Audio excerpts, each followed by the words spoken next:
Herkese merhabalar, ben Tuğba. Kanalıma hoş geldiniz. Bu videoda sizlere çok ama çok kolay kurabiye tarifi vereceğim.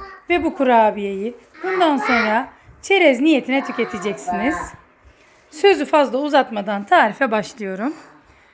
Yoğurma kabının içerisine 125 gram oda ısısındaki tereyağını koydum. Yarım çay bardağı sıvı yağ ekliyorum. 1 yumurta, 2 yemek kaşığı limon suyu, 1 çay bardağı pudra şekeri ekliyorum. Özellikle çat kapı gelecek misafirleriniz için 5 dakikada hazırlayabileceğiniz kolay bir kurabiye tarifi. Yarım su bardağı nişasta ekliyorum. 1 paket kabartma tozu ve 1 paket de vanilya ekliyorum. Ununuzu lütfen kontrollü bir şekilde ekleyin. Ben tam tamına 2 su bardağı un ve 2 yemek kaşığı kadar daha un ekledim. İlk olarak kaşıkla karıştırdım. Daha sonra elimle yoğurmaya başlıyorum. Videolarımı beğeniyorsanız lütfen kanalıma abone olmayı unutmayın. Hamurum hazır. Hamurun dokusuna daha yakından bakabilirsiniz. Ve şimdi hamurun üzerine 1 çay bardağı ceviz, 1 çay bardağı kuru üzüm ve 1 çay bardağı da damla çikolata ekledim. Hamurumu bu şekilde iyice güzelce yoğuracağım.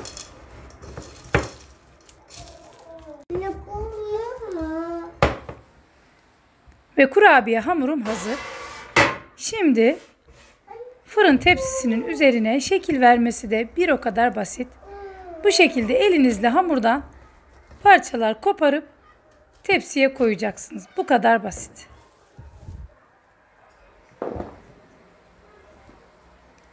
Ne kadar kolay sizler de görüyorsunuz. Tekrar gösteriyorum. Sadece elinizle ceviz büyüklüğünde parçalar koparıp tepsiye koyacaksınız. Hepsi bu kadar.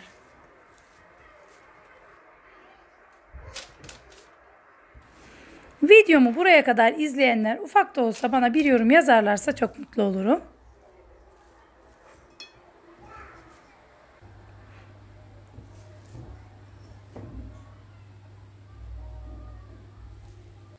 Kurabiyelerim hazır.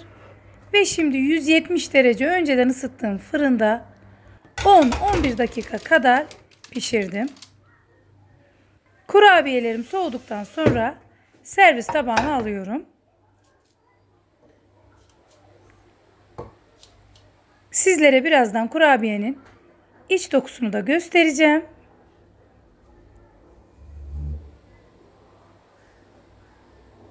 Daha yakından bakabilirsiniz. Ağzınızda eriyip gidecek harika bir kurabiye. Ve son derece lezzetli. Tadına bakıyorum. Gerçekten mükemmel bir tadı var. Mutlaka deneyin. Siz de bana yorumlarınızı yazın. Yine güzel bir videonun sonuna geldik. Beni izlediğiniz için çok teşekkür ederim. Yeni videoda buluşmak dileğiyle. Hoşça kalın. Afiyetle kalın. Her şey gönlünüzce olsun.